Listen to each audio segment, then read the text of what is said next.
সুপ্রিয় দর্শক, সালাম আলাইকুম। এটা হচ্ছে গুলফামিক টমেটোর একটা জাত। তো এটা গাছের বয়স 55 থেকে 58 দিন মতো। তো দেখেন প্রতিটা কাস্টারে 6 থেকে 7টা পর্যন্ত ফল সেট হয়েছে। তো একদম নিচ থেকে ফল সেট হওয়া শুরু, যা আস্তে আস্তে ফল গাছ যত বড় হচ্ছে ততই। সুপ্রিয় দর্শক, সালাম আলাইকুম। এই জাতটা হচ্ছে গুলফাম একটা জাত।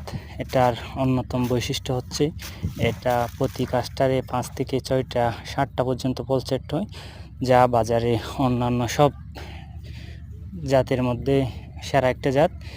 কোনো পর্যন্ত গাছের বয়স 55 থেকে 57 দিন। 57 দিন বয়সে জাত অন্য জাতের মধ্যে এই রকম ফল পাওয়া আসলে খুব অসম্ভবই। তো যেমন